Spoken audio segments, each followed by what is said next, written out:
Hi, good afternoon. So I'm Jennifer Elshire. I'm faculty in the School of Gerontology here at USC. I also have appointments in the Department of Sociology and the Spatial Sciences Institute. I'm going to be presenting today on the Health and Retirement Contextual Data Resource in my capacity as a co-lead of the USC Alzheimer's Disease RCMAR Analysis Core. So I developed a contextual data resource that's a standalone data resource, but I've also worked with the folks at the Health and Retirement Study at the University of Michigan to link the data resource to the HRS. So I'm going to be talking to you about that specific data product today. And I want to acknowledge that most of this work has been funded by the National Institute on Aging, and it's really a joint project among NIA, USC, and the University of Michigan. So first, I'm just going to kind of briefly describe to you what the HRS CDR is. Then I'm going to go through in a very high-level manner the steps for accessing the data, because I think that people typically have questions about, like, so there's data, how do I get it? And then finally, I'm just going to show you a little bit of data using the HRS CDR, that some data work that I've done in the past to kind of help us understand some of the race-ethnic differences and exposure to risks in our social and physical environments. So the Health and Retirement Study Contextual Data Resource, which I refer to as the HRS CDR, is actually, it's a collection of data sets, but I call them user-friendly data sets because they've been curated to some degree so that they're easily linkable with the HRS data. Variables are already constructed and ready to go, so it has kind of a lower startup cost than if someone were to do this on their own. And the ideal, is that it enables researchers to look at the impact of place on health and well-being among HRS respondents. And so hopefully it kind of facilitates and speeds up the process, because working in contextual data is very time-consuming. So as I said, it's this compilation of data sets. It has measures of context, and it has complete documentation. So it has user guides and variable lists, and it's been merged with the Health and Retirement Study using these common geographic identifiers. So Health and Retirement Study respondents have been geocoded based on their addresses. I didn't do that. They did that at the University of Michigan. HRS is a kind of study where you can never get address level data. I'll tell you about our workaround for that. But what you can get is access to geographic identifiers as low as the tract level. And so these data have been linked at a bunch of different levels of geography. So the lowest level of geography that we've linked is census tract. We've also done linkages with county or metro areas, and even bigger areas like hospital service areas or hospital referral regions. We have at this point one set of measures that aren't available yet, but will be available soon, that are distance-based measures. They use buffers around the individual's home, and those are walkability measures. So those are measures that are created at the University of Michigan, though, because as I said, no user can get access to the address data from HRS. Importantly, because HRS is a longitudinal study, this is a data set of both temporal and spatial measures. So the majority of these measures are available throughout the majority of the study period. So approximately 1990 to 2010. Now we've already had 2012, 2014, and now 2016 data are available. The funded project ended in about 2010, although I've been getting additional funding to try to update some of the data resources. But at the moment in the enclave, roughly most of the data are available through 2010, although we have deposited a couple of additional data sets that make it available through like 2012 or 2014, for instance. But you would have to check the documentation to see what the actual availability is. So most measures are annual or semi-annual. So pollution measures, for instance, we get these measures annually. And the measures that aren't available quite so regularly, are things that don't change that often. So for instance, street networks don't change too much over time, so we don't have annual measures of street networks. But the things that do change annually, like crime rates and air pollution, we have available in the enclave annually. And then the issues with census data are slightly different, and I'll talk to you about that here. So this is just a high-level summary of the data catalog showing both time and geography. So we have both the decennial census and the American Community Survey in the data enclave. So we have the decennial census for 1990, for 2000 and 2010. Of course, starting in 2010, we don't have the same kind of census that we used to have because we had the addition of the American Community Survey. The American Community Survey is kind of like an annual snapshot, although we have to use these 5-year estimates to get tract level detail. But you can think of it as a more temporally available data set than a 10-year census data set, for instance. With the ACS, we do also provide the error of the estimates because we have some small area estimation issues with the American Community Survey in terms of very particular tables and variables that people would be interested in. We don't do anything about that for the user.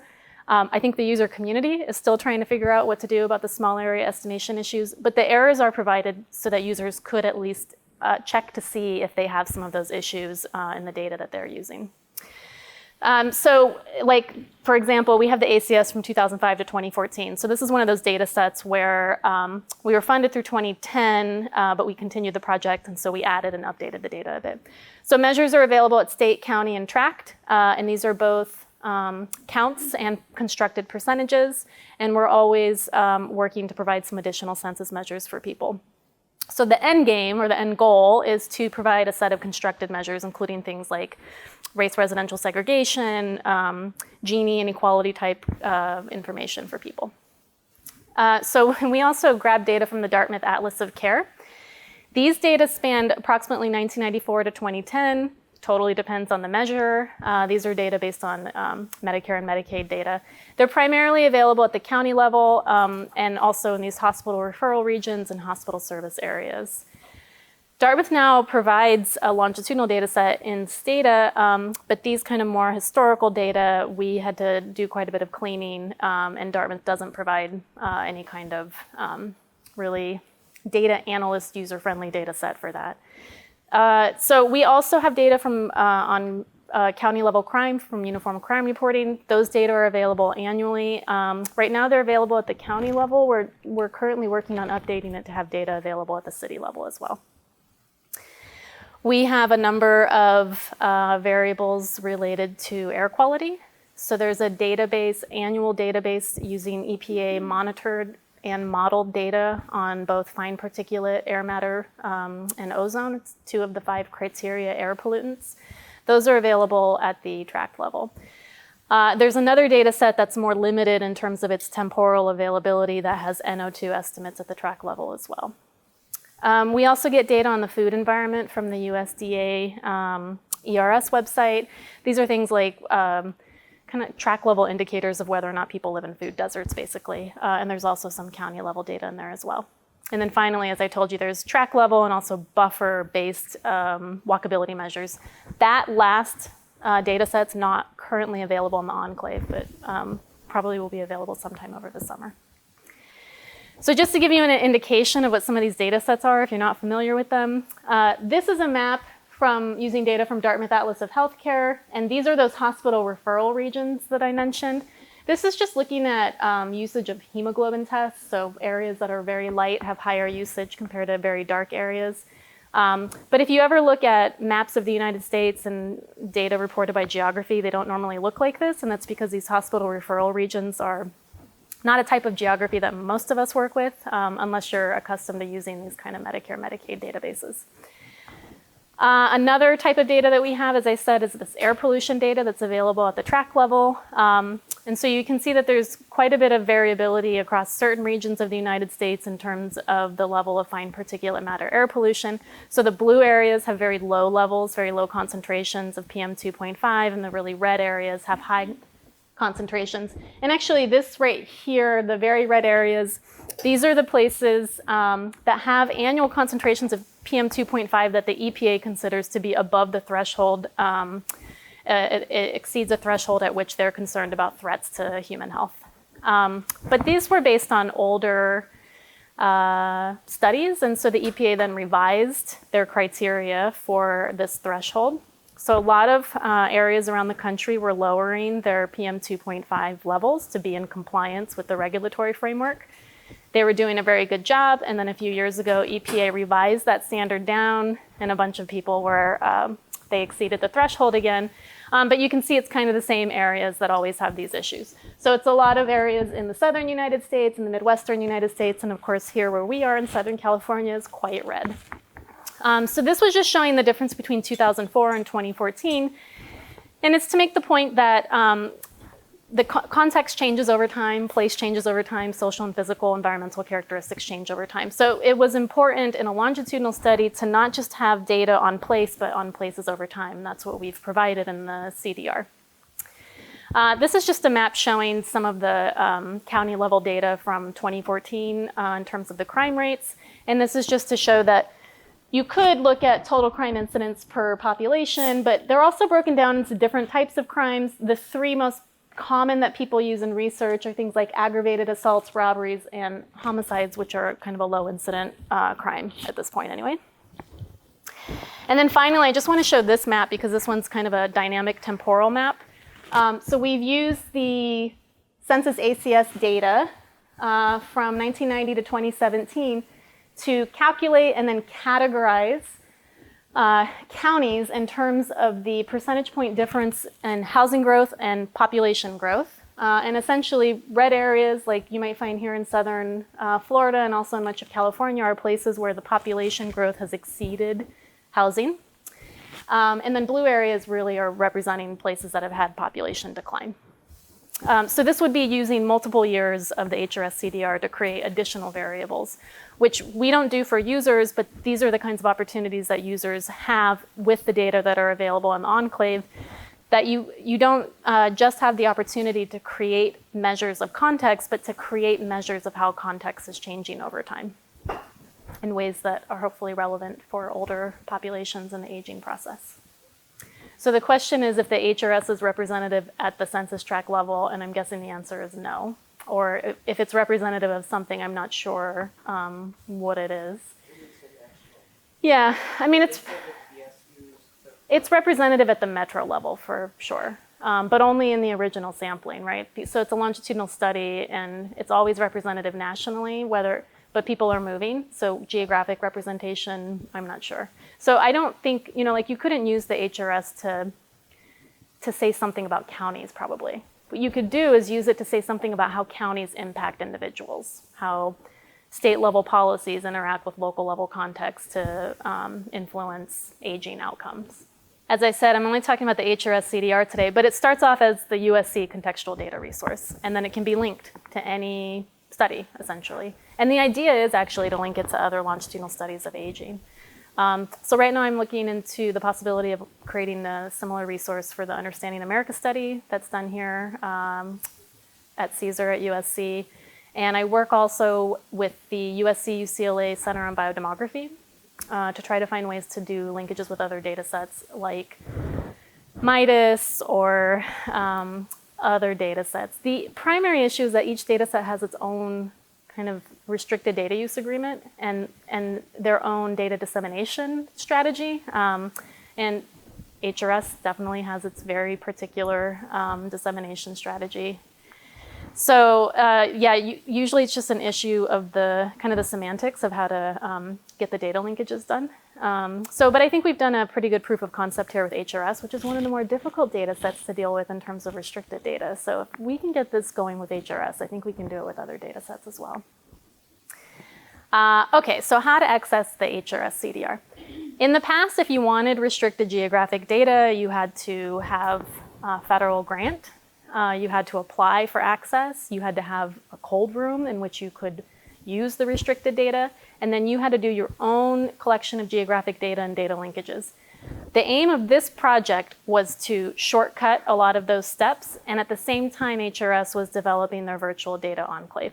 So the HRS CDR is only available through the virtual data enclave, with the exception that here at USC, for RCMAR scholars, for instance, we do have cold rooms, we do have the geographic data, and so we are probably the one exception to this. But otherwise, you really have to get a virtual data enclave access license through HRS. You can't get the geographic data from them, which is to say HRS is not distributing this data across the country on CDs like they have done with some of their other restricted data products.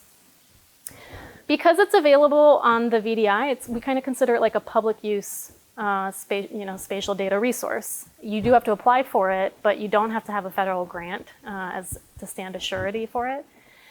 But you do need approval to access it, and so you have to go through their application process. So I've just put here the web links for the available products, because you might want to peruse that a bit just to see what's there, to see if if there's enough there that it's worth putting in an application. There's also a link here to get to the MICTA information about the virtual desktop infrastructure, that VDI that HRS is using for this restricted data access. But I'm going to go through some of this with you as well. So if you go to that first link of the available products, it'll take you here. And you'll just see a list of basically everything I just told you about, with the added addition that I did not create the long-term care, facts on care in the US, this LTC-focused database. This is created by a group at Brown University, but it is kind of listed under the HRS Contextual Data Resource Series. The rest of these are the data products that I told you about, and so you'll notice that the walkability data aren't in there yet. If you click on one of these, like Dartmouth, for instance, will take you to this page. So it gives an explanation of what the data is, and then it's just like the other HRS data products, so it's fully integrated. So it has the release date information, and then this is where the documentation is that I told you about, the user guide. And I would recommend checking out the variable documentation. It's usually just a few pages, and it tells you very quickly what variables are available at what level of geography and over what time frame. So how do you access the data? Because it's considered a restricted data product, you have to apply for access. So on this page, you'll notice that they'll say that there's two ways of accessing the data. The first is that VDI, and then there's what they call traditional licensing, and that's where you have to have that federal grant to stand a surety. You go through, I think, a longer process, and then they send you a CD. But that CD does not have the contextual data on it. It only has the geographic identifiers. So if you have your own contextual data, you might want to use the traditional method. I think most people, and certainly junior scholars, should take the VDI method. So I'm just going to go through a couple of points that I think are important for people who haven't done this application before. There's at least one person in this room who has done it and can certainly jump in. So they provide a really nice kind of step-by-step guide on how to apply. I will say right up front, read it and do everything they say. Don't deviate from anything. Just do what they tell you to do. Only because that will speed up the process. They won't come back to you with a lot of questions about revisions. So they do ask for a short research proposal. So people sometimes ask me, like, do I have to justify every single data product? If you apply for the geographic data, you just get access to all the contextual data. So you don't have to say, for instance, like, I want to use the crime data, the whatever data, and the whatever data. You don't have to do that. You just have to say, I'm doing some work on air pollution and cognitive functioning, and that's sufficient to get you the geographic data. You do have to identify all the people on the study team who are going to have access to the data. And I think the important point there is to think about who's really going to be analyzing the data, and if they're not, they probably don't need to be on the application. However, you can amend these things. You can always add people later and take people off. And I think once you have the application, the amendment procedure is actually pretty straightforward and doesn't take that long. Okay, so the next point I think that confuses people is the order form. So I've just filled out the one piece of information you need if you want to get the HRS CDR, which is ask for this, which is the detailed cross-wave geographic information. If you get the cross-wave geographic information by state, it won't have the track level identifiers, so you need the detailed geography. Of course, this I just snipped. There's a whole other set of data that you can get in the restricted data products, including things like Social Security information, pensions. You can get Medicare claims, detailed race, ethnicity, detailed birth and death information. But I just grabbed the part that's important.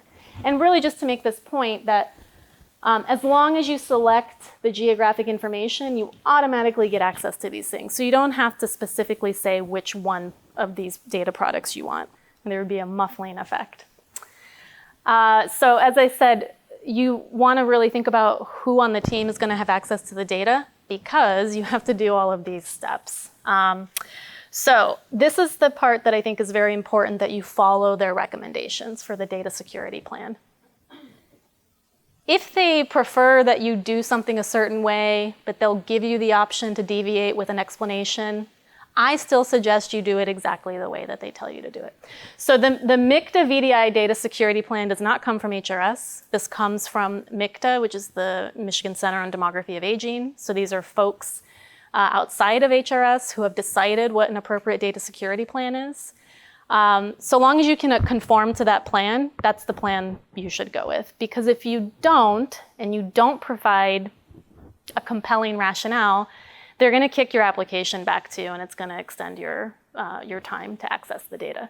So I know I've heard that some people, it's taken some time to access the data, and I suspect it has to do with application issues, because the folks at HRS and MICTA review these things on a pretty regular basis. So if you can get that application in ship-shape form to begin with, I think you'll have a speedier process to approval. So importantly, you have to sign these data enclave confidentiality agreements, the ISR confidentiality pledges. And this is basically just saying that, like, look, you could take some of these data and probably try to do some kind of backwards identification. So they're putting faith in the researcher that you're not going to do that. You're not going to expose respondent information at a geographic level or whatever data products that you have, and that you're going to follow all of the rules. And so it's important that you understand all of that, and that every person on your team understands all of that. And then you have to do IRB review and approval.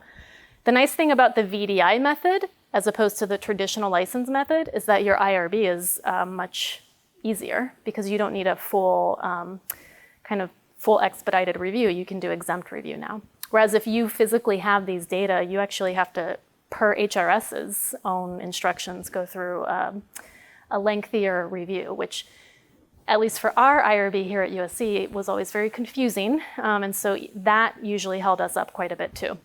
So you can be held up at different points of the process. And I think streamlining it all the way through is the best strategy. So when you've done all of that, you just send your application to the HRS email. So I've heard that this can take 6 months, can take 9 months. But again, I think part of that is the kind of back and forth that happens sometimes. So I would read all of their documentation. I mean, I generally tell anyone who's going to work with HRS, set aside hours and read all of the documentation. You'll thank yourself later. And I think here it's really important too. And as I said, if you deviate from they'll give you like preferred or recommended, I forget what they call it, and then there are other options. If you go with the other options, you're probably setting yourself up for an extended application process, which doesn't mean you won't get the data. It just means like now they need to figure out if what you're suggesting, like, do they understand what you're suggesting? Are they okay with what you're suggesting? And then it extends the process. And because it's happening with the MICTA VDI people, it takes even longer. So HRS might be kind of speedy, but this is out of their hands because this is data in the virtual data enclave. Whereas I think if you just kind of check all the boxes, like, yes, like my screen doesn't face anywhere that someone can see, nothing's connected, to the internet. I guess for the VDI it has to be. I'm trying to remember what all the specifics are for the VDI, but if you just kind of follow their preferred set of options, I suspect you have a quicker turnaround. I think it probably goes without saying that you will do it, so you're not going to violate, but that goes back to those confidentiality pledges. And right, so both HRS and MICTA and NIA to some extent are putting faith in researchers that they're going to be responsible users of these data products. And of course, I hope that's the case too, because when people aren't responsible, it puts us all at risk. So the question is, what is the time frame for taking files out? And it probably depends on what you're asking to take out. I think some things are probably pretty easy. They can look at it and say like, yeah, there's no identifiers, no problem. Other things might take a little longer to review if there's some question about whether, or maybe not. Maybe if there's some question, they just don't let you do it. So you can take some files out, but I think you have to be less concerned about what you can take out of the VDI, because if you can't take it out, they won't let you. Which is different from the traditional license. We have to be very careful about what we're letting people take out of our restricted data access rooms, for instance. So now that I've talked to you a little bit about what the data are and how you could get access to it, I just wanted to show you a really brief example of something that could be done with the data that I think is relevant for the RCMARs. So I've worked with a lot of the data, and some of my colleagues are working with it, and already there are people who have access to these data through the VDI who are starting to work with it. So I'm just going to show you like one tiny little example. So my interest in this work stems from this issue of unequal environments and the fact that social and economic inequality is fundamentally a product of these unequal environments. And in particular, this is this kind of accumulation of disadvantage for groups like racial and ethnic minorities and folks from lower socioeconomic status backgrounds. And so what this means is that people live their lives and they're exposed to very different environments and different profiles of supportive resources and environmental hazards, for instance.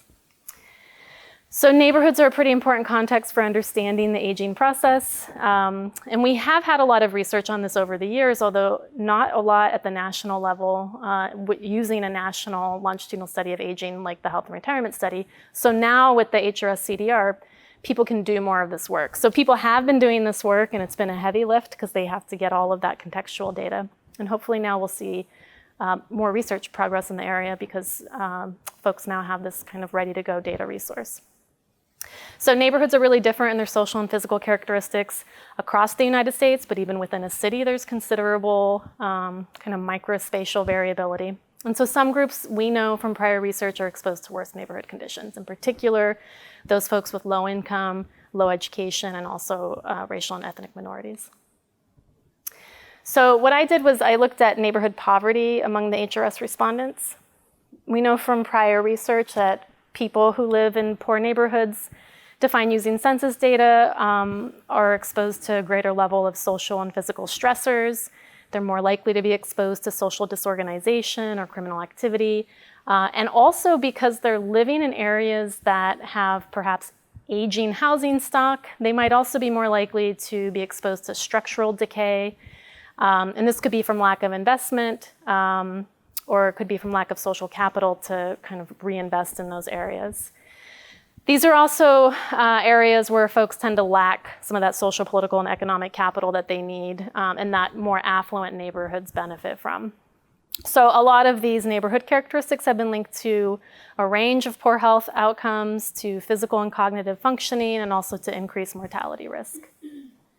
So what's interesting about the HRS is because it's nationally representative and it's quite a large data set, we can look at some of these differences in neighborhood exposures by both race, ethnicity, and a marker of SES, in this case, income. So these are the folks who are 50 and older in 2010. This is the HRS data that's been linked to tract level census data. And from that tract level census data, the counts, the population counts, we created just a binary indicator of whether they live in a high poverty neighborhood. And we use the standard definition. It's with 20% or more of the residents have income that's below the federal poverty line. So these are going to be like low income, just sort of like income quartiles, which basically breaks into 0 to about 20,000, 20 to almost 40,000, 40 to about 75, and then keep in mind that like high income is 75,000 household income or more. And so these are whites, and as we would expect, high income whites are going to be less likely to live in high poverty neighborhoods compared to low income whites. And then we see the same thing for Hispanics, that high income Hispanics live in less poor neighborhoods than low income Hispanics. So there's a tight correlation, obviously, between household income and neighborhood poverty. And again, we see the kind of same pattern with older blacks. But what's interesting is looking at these patterns both within the race ethnic groups and then also across those groups by income.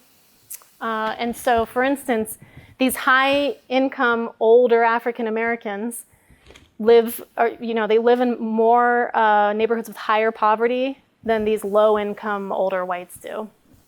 And so it's this kind of sort of cross classification of race by income that's really interesting, because even though we see that same gradient within each of the race ethnic groups, clearly the high income Hispanics and high income African Americans are not benefiting to the same extent from their personal income as whites are, just in terms of the neighborhoods they live in. This is not at all a surprise. We have decades of research on what's been going on in neighborhoods with housing and wealth. And so this isn't shocking, but it's not really data we've seen before because most of the research in this area has been done using surveys like the PSAD and looking more at kind of adults and not so specifically at older adults. But of course, a lot of those housing policies that resulted in a lot of race residential segregation, these are the cohorts that would have been experiencing much of what was going on in the past, legally and then illegally. So I also looked at a physical environmental characteristic, this fine particulate matter air pollution. These are really tiny particles. They're like a fraction of a size of a strand of hair. And because they're so tiny, they can be not only inhaled into the body, but they can kind of pass through the body's basic defense systems. Not everything we breathe in gets sort of internalized biologically speaking. And a lot of biological research has shown that it ends up in circulation. And it's sort of frighteningly, there's some studies that have shown that it ends up in the brain as well. So I've done a lot of work on air pollution and cognitive functioning and dementia. So it's pretty ubiquitous because it comes from both traffic sources and industrial sources. And industrial sources can include agricultural industrial sources too. So this isn't just an urban environmental problem. So as I said, the EPA designates levels that they consider harmful to health.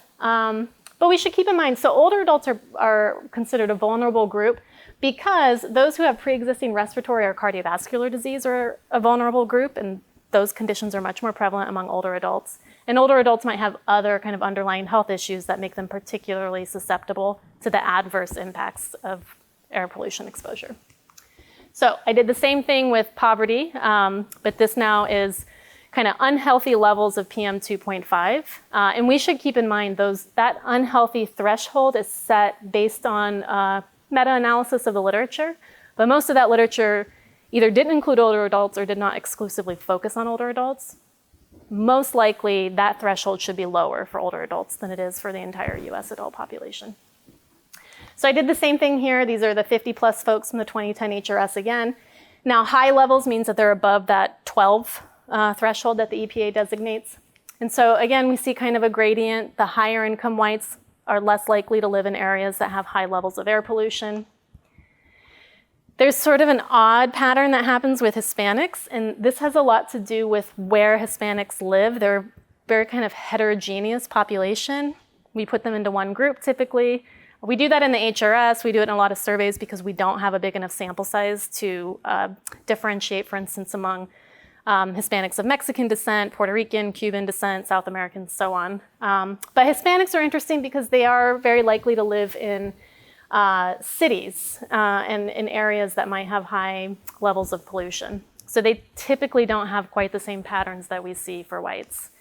And then we have this kind of interesting non-pattern for blacks, which is like kind of no matter what your level of income is, you basically live in these higher polluted areas. And it's kind of approximately the same across income. But again, I think this sort of city-urban area effect that's going on here is really specific to these residential patterns of these folks. And then it's this same kind of depressing story that these high-income African Americans are living in areas that have a similar level of high pollution as low-income whites do. So this is not something that we've paid a whole lot of attention to in terms of the population health scientists or folks focused on aging, but this is very well understood in the environmental justice literature, that air pollution is particularly a problem for communities with people, high proportions of race, ethnic minorities, and also low-income communities. So it comes from exhaust. We also get a lot of particulate matter as a result from like where the rubber meets the road. So all that friction of tires against roads, that's where some of that kind of black soot comes from that we see everywhere in Los Angeles. Some of the particulate matter comes from the grinding of brakes, and so it contains metals. I mean, we don't really know, like, what is it about particulate matter that's so bad? Is it the chemical composition? Is some particulate matter worse than others? Certainly the ones that contain metal are probably bad because we have a lot of research on the adverse effects of metals on human health. But it also comes from industrial sources too. I think because of the sampling frame of the HRS, it's a population representative study, so they primarily were sampled in more populated areas. I mean, they use that NORC sampling frame. I don't know what's in the special sauce, but that's some combination of highly populated metro areas, and then they kind of sample some like low populated areas as well, right? But I suspect that this is mostly urban sources, and it's probably a lot of traffic-related air pollution, just based on where I think HRS respondents are, which none of us know, but just based on the sampling frame, it has to be, right? So that's just a super basic, super descriptive kind of, but I think kind of powerful example of what can be done after an enormous amount of work was done to link the data. But there's much more sophisticated work that can be done. And so in my group, we're doing more sophisticated work than this, and I imagine other people can do some really sophisticated studies as well that exploit the spatial variability in the data and the temporal variability in the data. So just 3 concluding thoughts. I think it's what I've learned from TED Talks is that you're always supposed to people need to leave with 3 messages. 1, the HRS CDR is a user-friendly data set. It's available to everyone, but you have to have an approved application, and the process might take time, so plan ahead and be very careful. Cross all your T's, dot all your I's. 2, as I said, there are data sets that have been deposited this past year, but they're being updated based on additional availability of data. So you should always check back. I mean, HRS puts out data alerts for folks that are on their listservs. But you might want to check back from time to time to see if there's new data available. And as I said, I think there's a lot of opportunities here for examining some really interesting research questions in aging, but particularly interesting research questions for folks who are focused especially on minority aging, like our RCMAR scholars might be.